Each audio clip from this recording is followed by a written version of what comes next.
বাঙালি মাত্রই কিন্তু মৎস্যপ্রেমী। কিন্তু তারা শুধু মাছ খায় এমন নয়, তারা মাছ সাজিয়ে রাখতেও ভালোবাসে, মানে অ্যাকোয়ারিয়ামে। লাল, নীল, সবুজ, হলুদ, কালো কি নেই, সব রকম ধরনের মাছ পেয়ে যাবে একটা জায়গায়। এবং শুধু মাছ নয়, মাছ রাখার জায়গা অর্থাৎ অ্যাকোয়ারিয়াম সেগুলোও পেয়ে যাবে। মাছের দাম শুরু হচ্ছে কোনোটা ৳১ থেকে, কোনোটা ৳২ থেকে, পার পিস থেকে আরম্ভ করে অনেক টাকা অবধি আছে। যেমন বাজেট সেরকম মাছ পেয়ে যাবে। আর রাখবে কিসে সে নিয়েও ভাবতে হবে না। এইগুলো শুরু হচ্ছে মাত্র ৳৮০ থেকে। এখানে ল্যাম্প ফিট করা আছে, চাইলে অক্সিজেনের মেশিনও ফিট করে নিতে পারো।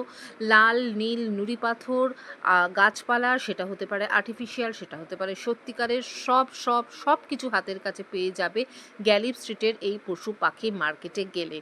এরকম ছোট ছোট ভিডিও আমি তোমাদের জন্য আনছি, যেটা তোমাদের ভীষণ হেল্পফুল হচ্ছে। তোমরা খুব ভালোবাসা দিচ্ছ এবং সেই ভালোবাসা কিন্তু ছড়িয়ে দিও একটু লাইক, কমেন্ট, শেয়ার করেও।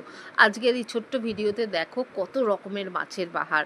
একবার চলে যাও গ্যালিফ স্ট্রিটের মার্কেটে আর মন ভরে কিনে নিয়ে এসো। বাড়িকে সাজিয়ে তোলো। বাড়ি সাজানোর সাথে সাথে কিন্তু মনটাও ভালো হয়ে যায়। এদের এই দৌড়োদৌড়ি দেখতে দারুণ লাগে। আর হ্যাঁ, মাছের ড্রাই ফুড সেগুলোও কিন্তু এখানে বিক্রি হচ্ছে। কোন মাছকে কি দিতে হবে, জল পরিষ্কার করবার জন্য কী সলিউশন রাখবে, সব কিছু পেয়ে যাবে হাতের কাছে। তাহলে আর দেরি নয়, এই রোববার চলে যাও সকাল সকাল মাছের বাজারে। কোথায়? গ্যালিফ স্ট্রিটে পশু পাখি মার্কেটে। শ্যামবাজার মোড়ে এসে জিজ্ঞেস করলে যে কেউ তোমাকে জায়গাটা দেখিয়ে দেবে। তাহলে আর দেরি করো না কিন্তু।